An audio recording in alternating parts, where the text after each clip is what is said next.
Hi guys, very good morning. Welcome back to my channel. ಬೆಳಗ್ಗೆನೇ ವ್ಲಾಗ್ನ start ಮಾಡ್ಕೊಂಡಿದ್ದೀನಿ. So last ವ್ಲಾಗ್ಗೆ ತುಂಬ ಜನ ನನಗೆ ಆಲ್ರೆಡಿ ಇನ್ಸ್ಟಾಗ್ರಾಮ್ಗೆಲ್ಲ ಅಂದರೆ ನನಗೆ ಮೆಸೇಜ್ ಮಾಡ್ತಿದ್ದೀರಾ, ಅಕ್ಕ ನಾವು ಬರ್ತೀವಿ, ವೆನ್ಯೂ ಕಳಿಸಿ, ಡೇಟ್ ಕಳಿಸಿ ಅಂತ. ಅದು ಮೆಸೇಜಸ್ ನೋಡಿ ತುಂಬ ಖುಷಿ ಆಯಿತು. ಇನ್ನೂ ಯಾರೆಲ್ಲ ಮಿಸ್ ಮಾಡ್ಕೊಂಡಿದ್ದೀರಾ, ಆ ವಿಡಿಯೋನ ನೋಡಿಲ್ದಲ್ಲೇ ಇರೋರು ಮಿಸ್ ಮಾಡ್ಕೊಂಡಿರ್ತೀರಾ. ಸೊ ಇನ್ಸ್ಟಾಗ್ರಾಮ್ನಲ್ಲಿ ಡಿ ಎಮ್ ಮಾಡಿ ನಾನು ವೆನ್ಯೂ ಹೇಳ್ತೀನಿ, ಅಡ್ರೆಸ್ಸು ಮತ್ತು ಡೇಟು ಎಲ್ಲನೂ ಹೇಳ್ತೀನಿ, ನಾನು ಯಾವತ್ತು ಫಂಕ್ಷನ್ ಅಂತ. ಸೊ ನಿಮ್ಮನ್ನೆಲ್ಲನೂ ವೆಲ್ಕಮ್ ಮಾಡ್ತೀನಿ. ಇನ್ನು ರಾತ್ರಿ ಫುಲ್ಲು ಮಳೆ, ಸಿಕ್ಕಾಪಟ್ಟೆ ಮಳೆ. ಹೆಂಗೆ ಅಂದರೆ 10 ಗಂಟೆ 9:30 ಸ್ಟಾರ್ಟ್ ಆದರೆ 4-5 ಗಂಟೆವರೆಗೂ ಫುಲ್ಲು ಮಳೆ. ಇದಾದಮೇಲೆ ನೋಡಿ ಬೆಳಗ್ಗೆ ಎಷ್ಟು ಬಿಸಿಲು, ಮಳೆ ಬಂದಿದೆಯಾ ಇಲ್ವಾ ಅನ್ನೋದೇ ಗೊತ್ತಾಗಲ್ಲ, ಅಷ್ಟು ಬಿಸಿಲು ಕಾಣಿಸ್ತಿದೆ ಬೆಳಗ್ಗೆ. ಈ ಎನ್ವಿರಾನ್ಮೆಂಟ್ ಹೆಂಗೆ ಚೇಂಜ್ ಆಗುತ್ತೆ ಅನ್ನೋದೇ ಗೊತ್ತಾಗಲ್ಲ. ಇನ್ನು ಇವತ್ತು ಬೆಳಗ್ಗೆ ತಿಂಡಿ ಮಾಡ್ತಾಯಿದ್ದೀನಿ. ಸೊ ಆ್ಯಸ್ ಯೂಶ್ವಲ್ ಬೆಳಗ್ಗೆ ತಿಂಡಿ ಸಾಂಬಾರು ಅದು ಇದು ಅಂತ ಇದ್ದೇ ಇರುತ್ತಲ್ವ. ಹಂಗಾಗಿ ಆ್ಯಂಡ್ ಇವತ್ತು ಡಿಶ್ ವಾಶ್ ಬೇರೆ ಬರುತ್ತೆ, ಇವತ್ತು ತಂದುಬಿಟ್ಟು ಹೋಗ್ತಾರೆ. ನಾಡಿದ್ದೇನೋ ಅದು ಬಂದುಬಿಟ್ಟು ಇನ್ಸ್ಟ್ರಕ್ಟ್ ಎಲ್ಲ ಮಾಡಿ ಹೋಗ್ತಾರೆ ಹೆಂಗೆ ಯೂಸ್ ಮಾಡೋದು ಅಂತ. ಸೊ ನಾನು ಆಗಲೇ ಲಾಸ್ಟ್ ವ್ಲಾಗಲ್ಲಿ ಹೇಳ್ದಂಗೆ ಪ್ರತಿಯೊಂದು ಇದರಲ್ಲೂ ಡಿಸಡ್ವಾಂಟೇಜ್ ಇರುತ್ತೆ, ಅಡ್ವಾಂಟೇಜು ಇರುತ್ತೆ. ಸೊ ನಾವು ಅದನ್ನು ಹೆಂಗೆ ಯೂಸ್ ಮಾಡ್ಕೊಳ್ತೀವಿ ಅನ್ನೋದ್ರ ಮೇಲೆ ಡಿಪೆಂಡ್ ಆಗುತ್ತೆ ಅಷ್ಟೇ. ಸೊ ನಾನು ಯಾವುದು ಡಿಶ್ ವಾಶು ಅಂತ ನಾನು ತೋರಿಸ್ತೀನಿ, ಡೀಟೇಲ್ಸ್ ಹೇಳ್ತೀನಿ. ಇನ್ಸ್ಟ್ರಕ್ಟ್ ಮಾಡೋವಾಗಲೂ ನಾನು ಕ್ಲಿಪ್ಪಿಂಗ್ಸ್ ಎಲ್ಲ ತೊಗೊಂಡಿದ್ದೀನಿ, ಅದನ್ನು ಕೂಡ ನಾನು ಶೇರ್ ಮಾಡ್ಕೊಳ್ತೀನಿ. ಇನ್ನು ಇವತ್ತು ನುಗ್ಗೆಕಾಯಿ ಸಾಂಬಾರು, ನುಗ್ಗೆಕಾಯಿ ಇತ್ತು ಮೊನ್ನೆ ತರಕಾರಿ ತಂದಿದ್ದೆಲ್ಲ ಇತ್ತಲ್ಲ, ಫ್ರೆಶ್ ಆಗಿ ಮಾಡಿದ್ರೇ ಚೆನ್ನಾಗಿರೋದು. ನುಗ್ಗೆಕಾಯಿ ಸಾಂಬಾರು ಮಾಡಿಬಿಟ್ಟು ಅದಕ್ಕೆ ರಾಗಿ ರೊಟ್ಟಿ ಮಾಡೋಣ ಅಂದ್ಬಿಟ್ಟು ಅದಕ್ಕೆ ಈರುಳ್ಳಿ ಎಲ್ಲ ಚಿಕ್ಕದಾಗಿ ಕಟ್ ಮಾಡಿಕೊಂಡು ರಾಗಿ ರೊಟ್ಟಿ ಎಲ್ಲ ಪ್ರಿಪೇರ್ ಮಾಡ್ಕೊಳ್ತಾ ಇದ್ದೀನಿ. ಕಾಂಬಿನೇಷನ್ ಚೆನ್ನಾಗಿರುತ್ತೆ. ಬರೀ ಚಟ್ನಿ ಅನ್ನೋದಕ್ಕಿಂತ ಈ ಥರ ನುಗ್ಗೆಕಾಯಿ ಸಾಂಬಾರು ಮಾಡಿಕೊಂಡು ರೊಟ್ಟಿ ಜೊತೆಗೆ ತಿಂದರೆ ಸೂಪರಾಗಿರುತ್ತೆ. ಇನ್ನು ಇದಕ್ಕೂ ಆಗುತ್ತೆ, ಮಧ್ಯಾಹ್ನ ಸಾಂಬಾರಿಗೂ ಆಗುತ್ತೆ. ಇನ್ನು ಅಮ್ಮ ಮನೆಯಲ್ಲಿ ಮಧ್ಯಾಹ್ನಕ್ಕೆ ರೈಸೋ ಇಲ್ಲ ಮುದ್ದೆನೋ ಏನೋ ಒಂದು ಮಾಡಿಕೊಂಡ್ರೆ ಮುಗ್ದೋಗುತ್ತೆ. ಸೊ ಈ ಥರ ಒಂದೊಂದು ಸಲ ಈಸಿಯಾಗಿ 2 in 1 ಟೇಸ್ಟಿಯಾಗಿ ಇರಬೇಕು, ಮತ್ತು ಕಾಂಬಿನೇಷನ್ ಚೆನ್ನಾಗಿರಬೇಕು, ಮತ್ತು ಈಸಿಯಾಗೂ ಆಗಬೇಕು ಅನ್ನೋ ರೀತಿಯಲ್ಲೇ ನಾನು ಮಾಡಿಬಿಡ್ತೀನಿ. ಇನ್ನು ರಾಗಿ ರೊಟ್ಟಿ, ಇನ್ನು ಈ ಥರ ರೊಟ್ಟಿಗೆ ಕ್ಲೀನಾಗಿ ಚಿಕ್ಕದಾಗಿ ನಾನು ಚಾಪರು ಯೂಸ್ ಮಾಡ್ತೀನಿ, ಒಂದೊಂದ್ಸಲ ಇಲ್ಲಾಂದರೆ ಮಿಕ್ಸಿನೇ ಯೂಸ್ ಮಾಡಿಬಿಡ್ತೀನಿ, ಜಾರು. ಅದರಲ್ಲಿ 1 ಸುತ್ತು 2 ಸುತ್ತು 3 ಸುತ್ತು ಇದ್ದಾದ್ರೆ ಅಂದ್ಬಿಟ್ರೆ ಕ್ಲೀನಾಗಿ ಚಾಪ್ ಆಗುತ್ತೆ. ಚಾಪರು ಅದೊಂದು ಸತಿ ಕೈ ಕೊಡುತ್ತೆ, ಬಟ್ ಈ ಥರ ಮಿಕ್ಸಿ ಜಾರಲ್ಲಿ ಹಾಕಿದ್ರೆ ಕ್ಲೀನಾಗಿ ಸ್ಮಾಲ್ ಆಗಿ ಚಾಪ್ ಆಗುತ್ತೆ. ನಮಗೆ ಮತ್ತೆ ಕೂತ್ಕೊಂಡು ನಿಂತ್ಕೊಂಡು ಕಟ್ ಮಾಡೋ ಅವಶ್ಯಕತೆಯೂ ಇರಲ್ಲ, ಅಷ್ಟು ಚಿಕ್ಕದಾಗಿ ಕಟ್ ಮಾಡೋ ಅಷ್ಟು ಪೇಷನ್ಸು ಇರಲ್ಲ, ಬೆಳಿಗ್ಗೆ ಟೈಮ್ ಆಗ್ತಾ ಇರುತ್ತೆ. ಬೆಸ್ಟು ಅಂದರೆ ಮಿಕ್ಸಿ ಜಾರೇ ಯೂಸ್ ಮಾಡಿ. 1-2 ಸುತ್ತು 2 ರೌಂಡ್ 3 ರೌಂಡ್ ತಿರುಗಿಸ್ಬಿಟ್ರೆ ಸಾಕು, ಕ್ಲೀನಾಗಿ ಆಗೋಗ್ಬಿಡುತ್ತೆ. ನಾನು ಯಾವಾಗಲೂ ಇದೇ ಟೆಕ್ನಿಕ್ಕೆ ಫಾಲೋ ಮಾಡ್ತೀನಿ, ಈ ರೊಟ್ಟಿಗಳಿಗೆ ಈ ಥರನ, ಮತ್ತು ಪಕೋಡಾಗೆ, ಮತ್ತು ಈ ಆಮ್ಲೆಟ್ಗೆ ಇದನ್ನೆಲ್ಲ ಇದರಲ್ಲೇ ಚಾಪ್ ಮಾಡ್ಕೊಂಬಿಡ್ತೀನಿ ಜಾರಲ್ಲಿ. ಇನ್ನು ಇದಕ್ಕೆ ಸ್ವಲ್ಪ ಕಡಲೆಬೇಳೆ, ಸಬ್ಬಾಕ್ಸಿ ಸೊಪ್ಪು, ಕೊತ್ತಂಬರಿ ಸೊಪ್ಪು, ಹಸಿರು ಮೆಣಸಿನ್ಕಾಯಿ, ಕ್ಯಾರೆಟು, ಈರುಳ್ಳಿ ಇಷ್ಟನ್ನು ಚಾಪ್ ಮಾಡ್ಕೋತೀನಿ ಮಿಕ್ಸಿ ಜಾರ್ಗೆ. ಆಮೇಲೆ ಒಂದು ಸ್ವಲ್ಪ ರಾಗಿ ಹಿಟ್ಟು, ರುಚಿಗೆ ತಕ್ಕಷ್ಟು ಉಪ್ಪು, ಇಷ್ಟನ್ನು ಹಾಕಿಬಿಟ್ಟು ಕಲಿಸ್ತಾ ಇರ್ತೀನಿ. ಒಂದೊಂದು ಸಲ ಮಿಕ್ಸು ಹಿಟ್ಟು ಕೂಡ ಯೂಸ್ ಮಾಡ್ತಾ ಇರ್ತೀನಿ, ಈ ಗೋಧಿ ಹಿಟ್ಟು, ಜೋಳದ ಹಿಟ್ಟು, ಈ ಥರದ್ದು ಕೂಡ ಹಾಕಿಬಿಟ್ಟು ಮಾಡ್ತಾಯಿರ್ತೀನಿ. ಇನ್ನು ನಾನು ಯಾವಾಗಲೂ ನಾನು ಬಟ್ಟೆ ಮೇಲೇ ತಟ್ಟೋದು. ಈ ಥರ ಕಾಟನ್ ಕರ್ಚೀಫ್ ಬರುತ್ತೆ, ಕಾಟನ್ ಕರ್ಚೀಫ್ ಮೇಲೆ ಈ ಥರ ಕ್ಲೀನಾಗಿ ತಟ್ಕೊಂಡು ಹೋದರೆ ಒಂದು ಸ್ವಲ್ಪ ನೀರು ಹಾಕ್ಕೊಂಡು ಆಮೇಲೆ ಪ್ಯಾನ್ ಮೇಲೆ ಹಾಕ್ಕೊಂಡ್ರೆ ತುಂಬ ಚೆನ್ನಾಗಿ ಬರುತ್ತೆ. ಕೆಲವರು ಪ್ಯಾನ್ ಮೇಲೆ ಡೈರೆಕ್ಟಾಗಿ ತಟ್ತಾರೆ, ಮತ್ತು ಅದು ಬಿಸಿಯಾಗಿರುತ್ತೆ, ತಣ್ಣಗೆ ಮಾಡಿಕೊಂಡು ಮತ್ತೆ ತಟ್ಟಬೇಕು, ಅದೆಲ್ಲ ರಾಮಾಯಣ. ಈ ಥರ ಮಾಡ್ಕೊಂಡ್ಬಿಟ್ರೆ ತುಂಬಾ ಈಸಿ ಆಗುತ್ತೆ, ಬೇಗ ತಟ್ಬೋದು. ತಟ್ಟಿ ಪ್ಯಾನ್ ಮೇಲೆ ಹಾಕ್ಬೋದು, ಇನ್ನೊಂದು ತಟ್ಟಿ ರೆಡಿ ಮಾಡ್ಕೊಂಡು ಬಿಡ್ಬೋದು. ನನಗೆ ಪ್ಯಾನ್ ಮೇಲೆ ಅಷ್ಟೊಂದೆಲ್ಲ ರಾಮಾಯಣ, ಅದು ರಿಸ್ಕಿ ಕೆಲಸ ಮತ್ತು ತುಂಬ ಕಷ್ಟ. ಅದು 2 ಪ್ಯಾನ್ ಇಟ್ಕೋಬೇಕು, ತಣ್ಣಗೆ ಮಾಡ್ಕೋಬೇಕು, ಹಾಕಬೇಕು. ಬಟ್ ಈ ಥರ ಬೆಸ್ಟು. ಆಮೇಲೆ ನೀವು ಅದು ಕರ್ಚೀಫಲ್ಲಿ ಏನಿರುತ್ತೆ ಕಾಟನ್ ಕರ್ಚೀಫೇ ಯೂಸ್ ಮಾಡಬೇಕು, ಮತ್ತು ಕವರು ಇದನ್ನೆಲ್ಲ ಯೂಸ್ ಮಾಡಿದ್ರು ಸುಟ್ಟೋಗ್ಬಿಡುತ್ತೆ. ಇನ್ನು ಬಾಳೆಲೆ ಮೇಲೂ ಕೂಡ ಯೂಸ್ ಮಾಡ್ಬೋದು, ಬಟ್ ಕರ್ಚೀಫ್ ಅಂದರೆ ಫ್ಲ್ಯಾಟ್ ಆಗಿರುತ್ತಲ್ಲ, ತುಂಬ ಚೆನ್ನಾಗಿ ಬರುತ್ತೆ ರೊಟ್ಟಿ, ಎಲ್ಲೂ ನಿಮಗೆ ಬ್ರೇಕ್ ಆಗೋದು ಆ ಥರದ್ದೇನೂ ಆಗೋಲ್ಲ, ಮತ್ತು ಈ ಗ್ಯಾಪ್ ಆಗೋದು ಆ ಥರದ್ದು ಕೂಡ ಏನಾಗಲ್ಲ. ಇನ್ನು ಇದಾಕ್ಬಿಟ್ಟು ಎಣ್ಣೆ ಹಾಕಿಬಿಟ್ಟು ಒಂದು ಲಿಡ್ ಕ್ಲೋಸ್ ಮಾಡಿಬಿಡ್ತೀನಿ, ಆವಾಗ ಆಗೋಗುತ್ತೆ. ಇನ್ನು ವಿಳ್ಯದೆಲೆ ಕಲರ್ ಮಾತ್ರ ಸೂಪರಾಗಿದೆ, ಗ್ರೀನ್ ಕಲರ್ ಇದೆ, ಸಖತ್ತಾಗಿದೆ. ಅದು ನೋಡೋದಕ್ಕೆ ಒಂಥರ ಕಣ್ಣು ತುಂಬ ಹೋಗ್ಬಿಡುತ್ತೆ, ಹಂಗಿರುತ್ತೆ. ಇನ್ನು ಪ್ರತಿದಿನ ನಮ್ಮ ಮನೆಯಲ್ಲಿ ನೀರು ಮಜ್ಜಿಗೆ ಮಾಡ್ತಾನೆ ಇರ್ತೀನಿ, ಈ ಥರ ಮಾಡಿಬಿಟ್ಟು ಒಗ್ಗರಣೆ ಕೊಡ್ತೀನಿ, ತುಂಬ ಚೆನ್ನಾಗಿರುತ್ತೆ ಇದು. ಸೊ ಪ್ರತಿದಿನ ನೀರು ಮಜ್ಜಿಗೆ ಇರಬೇಕು. ನಾನು ಪ್ರಕುಲ್ಲು ಇಬ್ಬರು ತೊಗೊಂಡೋಗ್ತೀವಿ, ಒಂದು ಮಜ್ಜಿಗೆ ಬಾಟ್ಲೇ ಬರುತ್ತಲ್ಲ ಸಪ್ರೇಟು ಅದು. ಇನ್ನು ಮಧ್ಯಾಹ್ನ ಲಶಿಕಾ ಅಪ್ಪ ಅಮ್ಮ ಬಂದಾಗ ಊಟಕ್ಕೆ ಅವರು ಮುದ್ದೆ ಮಾಡಿದಾಗ ಮುದ್ದೆ ಜೊತೆಗೆ, ಇಲ್ಲ ಅಂದರೆ ರೈಸ್ ಮಾಡಿದಾಗ ರೈಸ್ ಜೊತೆಗೆ ಮಜ್ಜಿಗೆನ ತೊಗೊಳ್ತಾರೆ. ಇನ್ನು ನಾನು ಬೆಳಗ್ಗೆನೇ ಜೀರಾ ವಾಟರು ಕುಡಿತಾ ಇದ್ದೀನಿ, ಇಲ್ಲ ಒಂದೊಂದ್ಸಲ ಆಮ್ಲ ಕ್ಯೂಬ್ಸ್ ಕೂಡ ಹಾಕ್ಕೊಳ್ತೀನಿ. ಇನ್ನು ಸ್ವಲ್ಪ ಹೊತ್ತು ಬಿಟ್ಟು ಹಾಲನ್ನ ಕುಡಿತಾ ಇದ್ದೀನಿ ಬೆಲ್ಲ ಹಾಕ್ಕೊಂಡು. ಇದು ಲಶಿಕಾ ಮಾಡಿರೋಂಥ ಶೂಟ್ ಇದು. ಕೊಡಮ್ಮ ನಾನು ತೆಗಿತೀನಿ ಅಂದ್ಬಿಟ್ಟು ಫುಲ್ಲು ಶೇಕ್ ಮಾಡಿಬಿಟ್ಟಿದ್ದಾಳೆ. ಇನ್ನು ಇವಳಿಗೂ ಕೂಡ ರೆಡಿ ಮಾಡಿಸ್ಬಿಟ್ಟು ನಾನು ಕೂಡ ಆಫೀಸ್ಗೆ ರೆಡಿ ಆಗಬೇಕು. ಎಷ್ಟು ಸಲ ಹೇಳ್ತೀನಿ ಲಶಿಕಂಗೆ, ಒಂದು ಕ್ಲಿಪ್ ಹಾಕಿದ್ರೂ ಉಳಿಸ್ಕೊಳ್ಳಲ್ಲ, ಒಂದು ರಬ್ಬರ್ ಬ್ಯಾಂಡ್ ಹಾಕಿದ್ರೂ ಉಳಿಸ್ಕೊಳ್ಳಲ್ಲ, ಅಷ್ಟು ತೆಗೆದು ಹಾಕ್ತಾನೆ ಇರ್ತಾಳೆ. ಬಟ್ ಸ್ಕೂಲಲ್ಲಿ ಮಾತ್ರ ಉಳಿಸ್ಕೊತಾಳೆ, ಬಟ್ ಇಲ್ಲಿ ಮಾತ್ರ ಉಳಿಸ್ಕೊಳ್ಳೋದಿಲ್ಲ. ಇನ್ನು ಇದೇ ಡಿಶ್ ವಾಶ್ ಹೇಳಿದ್ನಲ್ಲ, ಸೊ ಸಂಜೆ ಏನೋ ಇಳಿಸ್ಬಿಟ್ಟು ಹೋಗಿದ್ರು, ನಾನು ಆಚೆ ಕಡೆ ಹೋಗಿದ್ದೆ, ಸಂಜೆ ಇಳಿಸ್ಬಿಟ್ಟು ಹೋಗಿದ್ದಾರೆ. ಇನ್ನು ನಾನು ಸಂಜೆ ಸ್ವಲ್ಪ ಶಾಪ್ ಮಾಡಬೇಕಿತ್ತು, ಅಕ್ಕ ಏನೋ ಒಂದು ಸ್ವಲ್ಪ ಕೆಲಸ ಹೇಳಿದ್ರು, ಅದನ್ನು ಮಾಡಿ. ಇನ್ನು ನನಗೆ ಹೀಲ್ಸ್ ಸ್ಲಿಪ್ಪರ್ ಒಂದು ಜೊತೆ ಇತ್ತು, ಅದು ಫುಲ್ ಟೈಟು. ನಾನು ಹೀಲ್ಸ್ ಸ್ಲಿಪ್ಪರ್ ಜಾಸ್ತಿ ಯೂಸ್ ಮಾಡೋದಿಲ್ಲ, ಫ್ಲ್ಯಾಟ್ ಇರೋದೇ ಯೂಸ್ ಮಾಡೋದು. ಸರಿ ಒಂದು ಇರಲಿ ಅಂದ್ಬಿಟ್ಟು ಒಂದಿತ್ತು, ಅದು ತುಂಬ ಟೈಟ್ ಆಗುತ್ತೆ ನನಗೆ, ಹಂಗಾಗಿ ಅದು ಹಂಗೆ ಇಟ್ಕೊಂಡಿದ್ದೀನಿ. ನೆಕ್ಸ್ಟ್ ಲಶಿಕಂಗೆ ಯೂಸ್ ಆಗುತ್ತೆ, ಅವಳು ದೊಡ್ಡೋಳಾದ್ಮೇಲೆ ನಾನು ಏನು ವೇಸ್ಟ್ ಮಾಡೋಕ್ಕೆ ಹೋಗಲ್ಲ. ಆ್ಯಂಡ್ ಇದನ್ನೊಂದು ತೊಗೊಂಡು ಮತ್ತೆ ಪಾರ್ಟಿ ವೇರ್ಗೆ ಈ ಥರ ಫಂಕ್ಷನ್ ವೇರ್ಗೆ ಇರುತ್ತೆ ಅಂದ್ಬಿಟ್ಟು. ತುಂಬ ಚೆನ್ನಾಗಿದೆ ಇದು, ಲೈಟಿಶ್ ಪಿಂಕ್ ಕಲರು ಮತ್ತು ಸ್ವಲ್ಪ ಈ ಸ್ಪಾರ್ಕಲ್ ಮಿಂಚ್ ಥರ ಅದ್ರ ಮೇಲಿದೆ, ತುಂಬ ಚೆನ್ನಾಗಿದೆ. ಹಂಗಾಗಿ ಇದನ್ನು ತೊಗೊಂಡೆ MG ರೋಡಲ್ಲೇ. ಸೊ ಫ್ರೆಂಡ್ಸ್, ರೆಡಿಯಾಗಿದ್ದೀನಿ, ಹೋಗಬೇಕು, ತಿಂದ್ಬಿಟ್ಟು ಆಫೀಸ್ಗೆ ಹೊರಡಬೇಕು. ರಾಗಿ ರೊಟ್ಟಿ ಮಾಡ್ತಿದ್ದೆ, ಅದ್ರ ಜೊತೆಗೆ ನುಗ್ಗೆಕಾಯಿ ಸಾಂಬಾರೇ ಮಾಡಿಬಿಟ್ಟೆ. ಕಾಂಬಿನೇಷನ್ ತುಂಬ ಚೆನ್ನಾಗಿರುತ್ತೆ ಅಂದ್ಬಿಟ್ಟು. ಸೊ ತುಂಬ ಜನ ಇನ್ಸ್ಟಾಗ್ರಾಮಲ್ಲಿ ಮಾಡ್ತಿದ್ದೀರಾ, ನಾವು ಬರ್ತೀವಿ ಫಂಕ್ಷನ್ಗೆ ಅಂತ. ಅದರಲ್ಲಿ ಏನು ಗೊತ್ತಾ, ಕೆಲವೊಬ್ಬರು ಐಡೀಸ್ ಎಲ್ಲ ಒಂಥರ ಡಿಫ್ರೆಂಟ್ ಆಗಿದೆ. ಅದು ನಿಜ ಇದ್ದರೂ ಇರ್ಬೋದು, ನಾನು ಇಲ್ಲ ಅಂತ ಅಲ್ಲ, ಬಟ್ ನನಗೆ ಅದು ಜೆನ್ಯೂನಾಗಿ ಅನಿಸ್ತಾ ಇಲ್ಲ, ಕೆಲವೊಬ್ರದ್ದಷ್ಟೇ, ಎಲ್ಲರದು ಅಲ್ಲ. ಸೊ ಸ್ವಲ್ಪ ಇದು ನೋಡಿ, ಏನಕ್ಕಂದರೆ ಬೇಕು ಅಂತ ಏನೂ ಮಾಡೋದಲ್ಲ ನಾವು, ನೀವೆಲ್ಲ ಬರಬೇಕು ಅಂತಲೇ ನನಗೂ ಇರೋದು. ಸೊ ಹಾಗಾಗಿ ನನಗೊಂದು ಸ್ವಲ್ಪ ಹಂಗೋ ಹೆಂಗೋ ಅಂತ ಅನಿಸ್ದಾಗ ಭಯ ಆಗುತ್ತೆ, ಯಾವುದಪ್ಪ ಇದು ಐಡಿ ಹಿಂಗೆ ಅಂತ. ಅದಕ್ಕೆಲ್ಲ ನೀವು ಫೀಲ್ ಆಗಬೇಡಿ, ನಿಮ್ಮದು ನಿಜವಾಗ್ಲೂ ನೀವೇ ಇದ್ರೂ ಫೀಲ್ ಆಗಬೇಡಿ, ಏನಕ್ಕಂದರೆ ನನ್ನ ಪ್ಲೇಸಲ್ಲಿದ್ದು ಯೋಚನೆ ಮಾಡಿ ಗೊತ್ತಾಗುತ್ತೆ. ಸೊ ಒಂದು ಜೆನ್ಯೂನ್ ಅಕೌಂಟಿಂದ ನಾನು ಹಿಂಗೆ ಮಾಡಿ ಪರವಾಗಿಲ್ಲ, ಓಕೆನಾ. ಅದು ನಂಗೆ ನೋಡಿದ ತಕ್ಷಣ ಗೊತ್ತಾಗುತ್ತೆ. ಬೇರೆ ನೇಮ್ ಇರುತ್ತೆ, ಇನ್ನೊಬ್ಬರು ಹೆಸರು ನಮ್ಮದು ಅಂತ ಹೇಳ್ತೀರಾ. ಸೊ ಅದು ನನಗೆಲ್ಲೋ ಒಂಥರ ಭಯ ಆಗುತ್ತೆ. ನಾನೇನು ಫುಲ್ಲು ಹಾಗೆ ಅಂತ ನಾನು ಹೇಳ್ತಾ ಇಲ್ಲ, ನಮಗೂ ಒಂದು ಪ್ಲೇಸಲ್ಲಿ ನಿಂತು ಯೋಚನೆ ಮಾಡಿ ಗೊತ್ತಾಗುತ್ತೆ. ಹಂಗಂತ ನಾನು ಹೇಳಿರೋದಕ್ಕೆಲ್ಲ ನೀವು ಬೇಜಾರಾಗಬೇಡಿ. ಸುಮಾರು ಜನ ಮಾಡಿದ್ರೆ ತುಂಬ ಖುಷಿಯಾಗುತ್ತೆ. ಸೊ ಡೀಟೇಲ್ಸ್ ಎಲ್ಲ ನಾನು ಆದಷ್ಟು ಮಟ್ಟಿಗೆ ಶೇರ್ ಮಾಡ್ತೀನಿ. ನೆಕ್ಸ್ಟ್ ವೀಕ್ ನನಗೆ ನಿಮಗೆ ಮೆಸೇಜ್ ಬರುತ್ತೆ ಇನ್ಸ್ಟಾಗ್ರಾಮಿಂದನೇ, ಡೀಟೇಲ್ಸು, ವೆನ್ಯೂ ಎಲ್ಲನೂ, ಡೇಟು ಎಲ್ಲನೂ. ಸೊ ಈಗ ಟೈಮ್ ಆಗ್ತಿದೆ, ಆಫೀಸ್ಗೆ ಹೊರಟಿದ್ದೀನಿ. ಡಿಶ್ ವಾಶ್ ಬಂದಿದೆ ನೆನ್ನೆನೇ, ಡೆಲಿವರಿ ಬಂದಾಗ ನಾನು ಇರಲಿಲ್ಲ, ಆಚೆ ಹೋಗಿದ್ದೆ, ಸ್ವಲ್ಪ MG ರೋಡ್ಗೆ ಶಾಪಿಂಗ್ ಇತ್ತು. ಸೊ ಇವತ್ತು ಬಂದು ಇನ್ಸ್ಟ್ರಕ್ಷನ್ಸ್ ಏನೋ ಕೊಡ್ತಾರಂತೆ, ಒಂದು 5 ಗಂಟೆ ಮೇಲೆ ಬನ್ನಿ ಅಂತ ಹೇಳಬೇಕು, ಏನಕ್ಕಂದರೆ ನಾನು ನೋಡ್ಕೋಬೇಕಲ್ವ ಮೇಯ್ನು. ಹಾಗಾಗಿ ಸೊ ಇವತ್ತು ಇನ್ಸ್ಟ್ರಕ್ಷನ್ಸ್ ಎಲ್ಲ ಬಂದಮೇಲೆ ನಾನು ಹೇಳ್ತೀನಿ ಹೆಂಗಿದೆ, ಹೆಂಗೆ ವರ್ಕ್ ಆಗುತ್ತೆ, ಹೆಂಗೆ ಇನ್ಸ್ಟ್ರಕ್ಟ್ ಮಾಡ್ತಾರೆ ಅಂತ. ಫ್ರೆಂಡ್ಸ್, ಆಫೀಸಿಂದ ಬಂದೆ, ಚಪಾತಿ ಮಾಡಬೇಕು.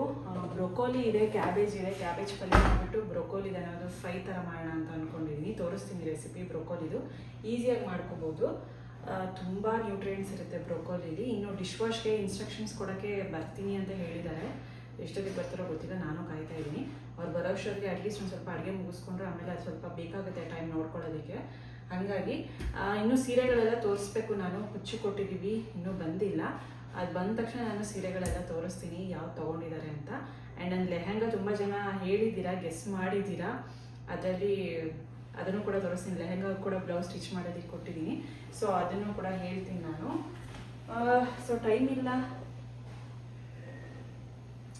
ಬೇಗ ಕೆಲಸಗಳನ್ನ ಮುಗಿಸ್ಕೋಬೇಕು. ಈಗ ಅವ್ರು ಬರೋಷ್ಟೊತ್ತಿಗೆ ಇದೆಲ್ಲ ಕೆಲಸ ಮಾಡ್ಕೊಳ್ಳೋಣ ಅಂತ. ಇದ್ರ ಜೊತೆಗೆ ಇವಳ್ದೊಂದು ಸ್ವಲ್ಪ ಹೋಮ್ವರ್ಕ್ ಇದೆ, ಈ ಥರ ABCD A2 ಎಲ್ಲ ಕೊಡ್ತಾರೆ, ಡಾಟ್ಸ್ ಹಾಕಿ ಕೊಡಬೇಕು. ಅಂದರೆ ಡಾಟ್ಸ್ ಅಂದರೆ ಮೇಲ್ಗಡೆ ಕೆಳಗಡೆ ಅಷ್ಟೇ, ಫುಲ್ಲು ಡಾಟ್ಸ್ ಅಲ್ಲ. ಸ್ಟಾರ್ಟಿಂಗಲ್ಲಿ ಹೀಗೆ ಪ್ರಾಕ್ಟೀಸ್ ಮಾಡ್ತಿದ್ದಾರೆ ಡಾಟ್ ಸಿಸ್ಟಮಲ್ಲಿ. ಇದನ್ನೆಲ್ಲ ಡಾಟ್ಸ್ 1 2 ಕೊಟ್ಬಿಟ್ರೆ ಅವಳೇ ಫುಲ್ ಬರೀತಾಳೆ. ಈಗ 1 2 ಅಂತ ಕೊಟ್ಟರೆ ಸ್ಟ್ಯಾಂಡಿಂಗ್ ಲೈನ್ ಹಾಕ್ಬಿಟ್ಟು B ಅಂತ ಫುಲ್ ಬರೀತಾಳೆ. ಸೊ ಆ ಥರ 2 ಡಾಟ್ ಕೊಟ್ಟರೆ C ಅಂತ ಬರೀತಾಳೆ, ಇನ್ನೊಂದು 2 ಡಾಟ್ ಕೊಟ್ಟರೆ D ಅಂತ ಬರೀತಾಳೆ. ಸೊ ಆ ಥರ ಇದನ್ನು ಹಾಕ್ಕೊಟ್ಬಿಟ್ಟು ನಾನು ಕೆಲಸ ಮಾಡ್ಕೋಬೇಕು. ಏನದು ಹಾಗೆ ಇನ್ನು ಬಂದರು, ಸಂಜೆ 6 ಗಂಟೆಗೆ ಬಂದರು. ನಾನು ಮನೆಯಲ್ಲೇ ಇದ್ದೆ. ಇನ್ನೇನು ಅಡುಗೆ ಶುರು ಮಾಡ್ಕೋಬೇಕು ಅನ್ನೋಷ್ಟೊತ್ತಿಗೆ ಅವರು ಬಂದೇ ಬಿಟ್ಟರು. ನೀವು ಲೇಟಾಗಿ ಬರ್ಬೋದೇನೋ ಅಂತ ಅಂದ್ಕೊಂಡಿದ್ದೆ. ಸೊ ಡಿಶ್ ವಾಶ್ ಬಂದುಬಿಟ್ಟು ಬಾಷ್ 15 ಸೀರೀಸ್ ಇದು, ನ್ಯೂ ಮಾಡೆಲ್ಲು. ಸೊ ಈಗ 15 ಸೀರೀಸು ತುಂಬ ಚೆನ್ನಾಗಿದೆ ಈಗ ಪ್ರೆಸೆಂಟು. ಹಾಗಾಗಿ ಬಾಷ್ ಇದರಲ್ಲೇ ತೊಗೊಂಡ್ವಿ. ಇದು ಬಂದು ಎಲ್ಲ ಆಫರು ಡಿಸ್ಕೌಂಟು ಇದೆಲ್ಲ ಹೋಗಿ ನಮಗೆ ಒಂದು 58,000 ಬಿತ್ತು. ನಾನು ಆಗಲೇ ಹೇಳ್ದಂಗೆ ಇದು ನಮಗೆ ಲಕ್ಕಿ ಇದರಲ್ಲಿ ನಮಗೆ ಏರ್ ಫ್ರೈರ್ ಕೂಡ ಸಿಕ್ತು. ಅದು 60 ಡೇಸ್ ಒಳಗಡೆ ಬರುತ್ತೆ. ಸೊ ಕೆಲವ್ರಿಗೆಲ್ಲ ಎಕ್ಸ್ಟೆಂಡೆಡ್ ವ್ಯಾರಂಟಿ 1 ಇಯರ್ ವ್ಯಾರಂಟಿ ಸಿಕ್ಕಿತ್ತು. ನಾನು ಇದನ್ನು ಸ್ಕ್ರ್ಯಾಚ್ ಮಾಡಿದಾಗ ಏರ್ ಫ್ರೈರ್ ಸಿಕ್ತು. ಅದು ಕೂಡ ಬಾಷ್ ಅವರೇ ಫಸ್ಟು ಡಿಶ್ ವಾಶ್ನ ಬಿಟ್ಟಿದ್ದು. ಇದಾದಮೇಲೆ ಬೇರೆ ಬೇರೆ ಕಂಪ್ನಿಗಳು ಬಂದಿರೋದಂತೆ. ಸೊ ಬಾಷಲ್ಲೇ ನಮಗೆ ಏರ್ ಫ್ರೈಯರ್ ಕೂಡ ಸಿಕ್ತು. ಆಯಿಲ್ಲೆಸ್ ಎಲ್ಲನೂ ಸ್ನ್ಯಾಕ್ಸ್ ಮಾಡ್ಕೋಬೋದು. ಈಗ ಓವೆನಲ್ಲಿ ಹಂಗೆ ಮಾಡ್ಕೊಳಕ್ಕಾಗಲ್ಲ. ಸೊ ಏರ್ ಫ್ರೈರಲ್ಲಿ ಆಯಿಲ್ಲೆಸ್ ಮಾಡ್ಕೋಬೋದಲ್ವ, ಹಂಗಾಗಿ ಅದೊಂದು ಕೂಡ ಸಿಕ್ತು. ಇನ್ನು ವಾಷಿಂಗ್ ಮಿಷಿನ್ ಜಾಗದಲ್ಲೇ ಡಿಶ್ ವಾಶ್ನೂ ಕೂಡ ಇಟ್ಟಿದ್ದೀವಿ ಸದ್ಯಕ್ಕೆ. ಇಲ್ಲಿ ಇನ್ನೂ ದೊಡ್ಡದಾಗಿ ಕಲ್ಲೇನೋ ಹಾಕಿಸಿ ಮಾಡ್ತಾರೆ. ಸದ್ಯಕ್ಕೆ ಈಗ ಅವರು ಇನ್ಸ್ಟ್ರಕ್ಟ್ ಎಲ್ಲ ಮಾಡಬೇಕಲ್ಲ. ಈಗ ಪೈಪ್ ಕನೆಕ್ಷನ್ನು ಪ್ಲಗ್ ಕನೆಕ್ಷನ್ ಎಲ್ಲ ಅಲ್ಲೇ ಇರೋದು. ಇದಕ್ಕೆ ತಗೊಳ್ಳೋದಲ್ದಲೇ ಕೆಲವೊಂದು ಸಾಫ್ಟ್ನರು ಕೂಡ ತಂದರು, ಮತ್ತು ಸ್ಟ್ಯಾಂಡು ಕವರ್ ಇದೆಲ್ಲ ಇನ್ಕ್ಲೂಡೆಡ್ ಇರಲ್ಲ. ಎಕ್ಸ್ಟ್ರಾ ನಾವು ದುಡ್ಡು ಕೊಟ್ಬಿಟ್ಟೆ ತೊಗೋಬೇಕು. ಮತ್ತು ಡಿಟರ್ಜೆಂಟು ಕಂಪ್ನಿಯಿಂದ ಈಗ 2 ಟ್ಯಾಬ್ಲೆಟ್ ಕೊಟ್ಟಿದ್ರು ಅಷ್ಟೇ, ಈ ಸೋಪ್ ಟ್ಯಾಬ್ಲೆಟ್ಸ್ ಥರ. ಇವರು ಡಿಟರ್ಜೆಂಟು ಮತ್ತು ಸಾಲ್ಟು ಎಲ್ಲ ತಂದಿದ್ರು. ಅವನ್ನೆಲ್ಲ ಪರ್ಚೇಸ್ ಮಾಡಬೇಕು. 40 ವರ್ಷಸ್ಗೆ 1 ಸಾಲ್ಟ್ ಪ್ಯಾಕೆಟ್ ಯೂಸ್ ಮಾಡಬೇಕು. ಇನ್ನು ಡಿಟರ್ಜೆಂಟ್ ನೋಡಿಕೊಂಡು ಕವರ್ ಹಾಕೊಂಬಿಡಿ ಮೇಡಮ್ ಮೇಲೆ.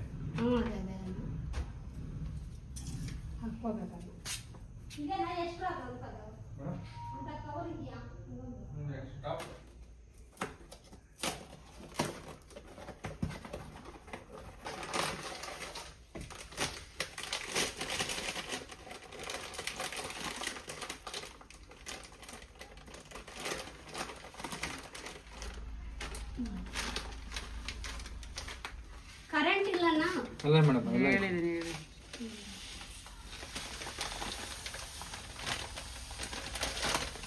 ಫುಲ್ ಹಾಕ್ಬೇಕಾ?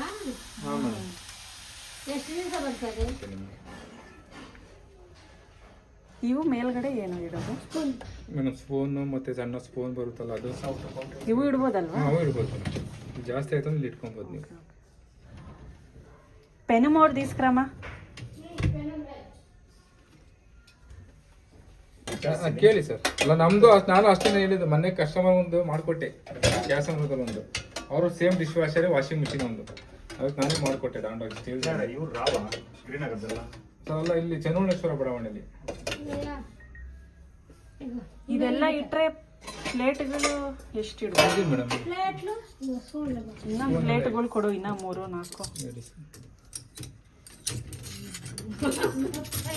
4 ಖಾಲಿ ನೋಡ್ಕೊಳ್ಳೋವರೆಗೂ ಅಷ್ಟೇ. ಬಟ್ ಇದು ನಮಗೆ ತಟ್ಟೆ ಜೋಡಿಸೋಷ್ಟು ಜಾಗ ಆಗ್ಲಿಲ್ಲ ಸರ್. ಆಗುತ್ತೆ ನಿಮ್ಗೆ. ಇದೆಯಲ್ಲ ಸರ್, ಕುಕ್ಕರ್ ಜಾಸ್ತಿ ಇಟ್ಟರೆ ಕಡಿಮೆ ಆಗುತ್ತೆ ನಿಮಗೆ. ಈ ತರ ವರ್ಟಿಕಲ್ ಆಗಿ ಇದ್ರಲ್ಲಿ ಹಿಡಿತಾ ಇಲ್ವಲ್ಲ ಅಂತ. ಹಿಡಿಯುತ್ತೆ ಸರ್, ಹಿಡಿಯುತ್ತೆ ಸರ್. ತೋರಿಸ್ತೀನಿ ನಿಮಗೆ. ಹಿಡಿ ಮೇಡಮ್.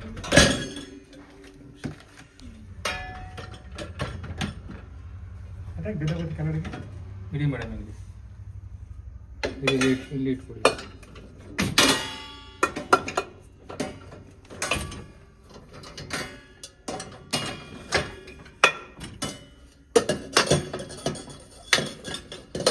ನಮ್ದು 7 ಪ್ಲೇಟ್ ಆದರೂ ಇರುತ್ತೆ.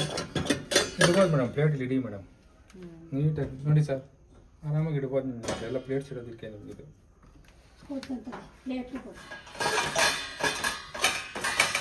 ಮತ್ತೆ ಇನ್ನೂ ಇದೆಯಾ? ಇಲ್ಲ, ಇದೇ ಮೇಯ್ನ್ ಇದೆ. ಇವೆಲ್ಲ ಕ್ಲೀನ್ ಆಗಿರೋವೆ ಪಾತ್ರೆಗಳು ಕೊಟ್ಟಿರೋದು. ಆಗುತ್ತಾ ಇಲ್ವಾ ಪಾತ್ರೆ? ಈ ಪಕ್ಕ ಒಟ್ಟಿನಾಗ ಫ್ಯಾನಿಗೆ ಟಚ್ ಆಗ್ಬಾರ್ದು ಮೇಡಮ್. ಹಂಗೆ ಇಟ್ಕೊಬೇಕು ನೀವು, ಸರಿನಾ? ಕೆಳಗಡೆ ಇದಾಗುತ್ತೆ.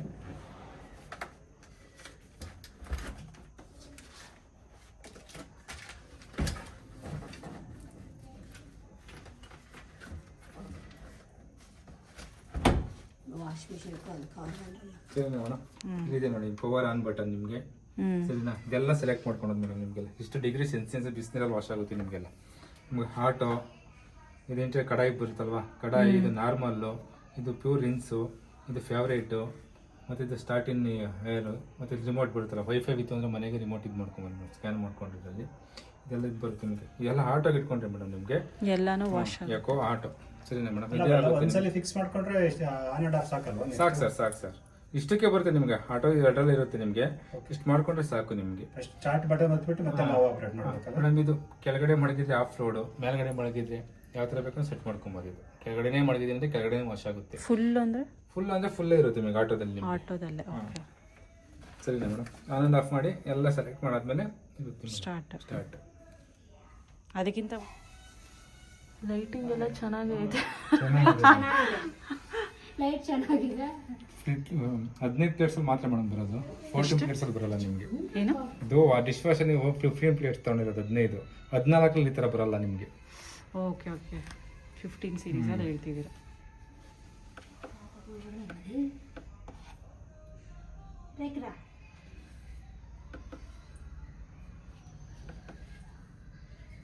ಮತ್ತೆ ಹೋಯ್ತು. ಇನ್ನು ಪವರ್ ಬೇರೆ ಕಟ್ ಮಾಡಿ ಮಾಡ್ತಾಯಿದ್ರು ಅವರು. ಇದ್ದಾಗ ಹೋಗೋದು ಬರೋದು ಎಲ್ಲ ಮಾಡ್ತಾಯಿದ್ರು, ನೋಡ್ಕೊಳ್ಳಿಲ್ಲ. ಜಸ್ಟ್ ಅವರೆಲ್ಲ ಇಟ್ಬಿಟ್ಟು ಪಾತ್ರೆಗಳೆಲ್ಲ ಹೇಗಿಡಬೇಕು ಅಂತ ಹೇಳಿ, ಈ ಥರ ಬಟನ್ಸ್ ಯೂಸ್ ಮಾಡಬೇಕು, ಈ ಥರ ಇದ್ದರೆ ಇಷ್ಟಿದ್ರೆ ಇದನ್ನು ಮಾಡಬೇಕು, ಈ ಬಟನ್ ಯೂಸ್ ಮಾಡಬೇಕು ಅಂತ ಹೇಳಿಬಿಟ್ಟೋದ್ರು. ಆಮೇಲೆ ನಾನೇ ಹಾಕಿದೆ. ಅದಾದಮೇಲೆ ಸ್ವಲ್ಪ ಇದು ವೈರ್ ಸಾಕಾಗಲಿಲ್ಲ ನಮಗೆ. ಎಕ್ಸ್ಟೆನ್ಷನ್ ಬಾಕ್ಸು ಸಪೋರ್ಟ್ ಕೊಡಲಿಲ್ಲ, ಅಷ್ಟೊಂದಿರಲಿಲ್ಲ. ಹಂಗಾಗಿ ನಮಗೆ ಪವರ್ ಅದು ಮಧ್ಯಕ್ಕೆ ಆಫ್ ಆಗೋಯ್ತು. ಸರಿ ನಾಳೆ ಬರ್ತೀವಿ, ತುಂಬ ಲೇಟಾಗಿ ಹೋಗಿತ್ತಲ್ಲ, ತುಂಬ ದೂರ ಬೇರೆ ಮನೆ ಅಂತ ಅಂದರು. ಸರಿ ನಾಳೆ ಬಂದು ಆ ಎಕ್ಸ್ಟೆನ್ಷನ್ದು ಏನು ಅರ್ಥಿಂಗ್ ಎಲ್ಲ ಇರಲ್ವ ಸರಿಯಾಗಿ, ಹಂಗಾಗಿ ಅದು ಆಫ್ ಆಗಿಬಿಡುತ್ತೆ. ಎಕ್ಸ್ಟೆನ್ಷನ್ನು ಸಪೋರ್ಟ್ ಮಾಡಲಿಲ್ಲ. ಇನ್ನು ನೋಡಿ ಬೆಳಗ್ಗೆ ಎದ್ದು ವ್ಲಾಗ್ ಕಂಟಿನ್ಯೂ ಮಾಡ್ತಾಯಿದ್ದೀನಿ. ಸಂಜೆ ಆಫೀಸಿಂದ ಬಂದು ವ್ಲಾಗ್ ಕಂಟಿನ್ಯೂ ಮಾಡ್ತಾಯಿದ್ದೀನಿ. ಬೆಚ್ಚಗೆ ಮಲ್ಕೊಂಡ್ಬಿಟ್ಟಿದ್ದಾನೆ. ಮಳೆ ಫುಲ್ಲು ಸಿಕ್ಕಾಪಟ್ಟೆ ಮಳೆ. 4 ಗಂಟೆಯಿಂದ ಮಳೆ ಸ್ಟಾರ್ಟ್ ಆಯಿತು ಸಂಜೆ. ನಾನೊಂದು ಸ್ವಲ್ಪ ಲೈಟಾಗಿ ನೆನ್ಕೊಂಡು ಬಂದೆ, ಜಾಸ್ತಿ ಏನು ಬರಲಿಲ್ಲ ನಾನು ಬಂದಾಗ. ಮತ್ತು ಸಿಕ್ಕಾಪಟ್ಟೆ ಜೋರಾಗೋಯ್ತು ನಾನು ಬಂದಮೇಲೆ. ಇನ್ನು ಬಿಸಿ ಬಿಸಿ ಕಾಫಿ ಕುಡಿಯೋಣ ಅಂತ ಕಾಫಿ ಮಾಡ್ತಾಯಿದ್ದೀನಿ. ಇನ್ನು ತಲೆಗೆ ಚೆನ್ನಾಗಿ ಎಣ್ಣೆ ಹಚ್ಕೊಂಡ್ಬಿಟ್ಟಿದ್ದೀನಿ, ಬಾದಾಮಿ ಆಯಿಲು. ವೀಕ್ಲಿ ಈ ಥರ ಮಿಡ್ ವೀಕಲ್ಲಿ ನಾನು ಎಣ್ಣೆ ಮಿಸ್ ಮಾಡಲ್ಲ, ಹಚ್ಕೊಳ್ತೀನಿ. ವೀಕ್ಲಿ ಒನ್ಸ್ ನಾನು ಹಚ್ಕೊಳ್ತೀನಿ. ಇನ್ನೊಂದು ದಿನ ಏನಾದರೂ ಹೇರ್ದು ಇಲ್ಲ ಸೀಗೆಕಾಯಿದು ಪೇಸ್ಟು ಇಲ್ಲ ಏನಾದರೂ ಇದನ್ನು ನಾನು ಅಪ್ಲೈ ಮಾಡ್ಕೊಳ್ತಾ ಇರ್ತೀನಿ.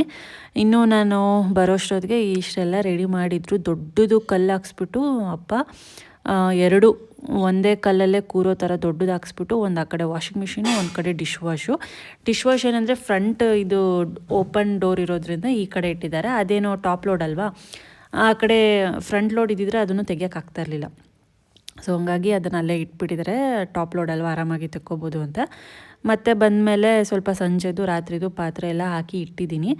ಇದು 2 ಅವರ್ಸ್ ಅಂತ ತೋರಿಸುತ್ತೆ, ಬಟ್ ಅದು ಕಡಿಮೆ ಆಗೋಗುತ್ತೆ. ವಿತಿನ್ 1 ಅವರ್ ಒಳಗಡೆ ವಾಶ್ ಆಗೋಗುತ್ತೆ. ನಾನು ನೋಡ್ಕೊಂಡಿರ್ಲಿಲ್ವಲ್ಲ, ನಾನು ಇರಲಿಲ್ವಲ್ಲ, ಹಂಗಾಗಿ ನೋಡ್ತಾ ಇದ್ದೆ. ಸೊ ಎಲ್ಲ ವಾಶ್ ಆದಮೇಲೆ ಪಾತ್ರೆಗಳು ಈ ಥರ ಕ್ಲೀನಾಗಿ ಆಗೋಗುತ್ತೆ. ಈ ಥರ ಕ್ಲೀನಾಗಿ ಬಿಸಿ ನೀರು ಯೂಸ್ ಮಾಡಿಬಿಟ್ಟು ಅದು ವಾಶ್ ಮಾಡುತ್ತೆ. ಸೊ ಹಂಗಾಗಿ ಕ್ಲೀನಾಗಿ ಆಗೋಗುತ್ತೆ. ಈ ಥರ ನಾವು ಕ್ಲೀನಾಗಿ ಜೋಡಿಸ್ಬೇಕಷ್ಟೆ. ಸಿಂಕಲ್ಲಿ ಹಾಕೋ ಬದಲು ಇದರಲ್ಲಿ ಜೋಡಿಸ್ಬಿಟ್ರೆ ಕ್ಲೀನಾಗಿ ಮುಗ್ದೋಗುತ್ತೆ. ಸೊ ಐ ಹೋಪ್ ಈ ವ್ಲಾಗ್ ನೀವು ನೋಡಿದ್ದೀರಾ ಅಂತ ಅನಿಸುತ್ತೆ. ಇಷ್ಟ ಆದವರು ಡಿಶ್ ವಾಶ್ನ ಬೈ ಮಾಡಿ. ಫ್ಯೂಚರಲ್ಲಿ ನಮಗೂ ಬೇಕಾಗಿತ್ತು, ಹಂಗಾಗಿ ತೊಗೊಂಡ್ವಿ ಅಷ್ಟೇ. ಸೊ ಐ ಹೋಪ್ ನಿಮ್ಗೆ ಇಷ್ಟ ಆಗಿದ್ದರೆ ಲೈಕ್ ಮಾಡಿ, ಶೇರ್ ಮಾಡಿ, ಕಮೆಂಟ್ ಮಾಡಿ. ಮತ್ತೆ ಸಿಗೋಣ. Bye bye, take care, lots of love.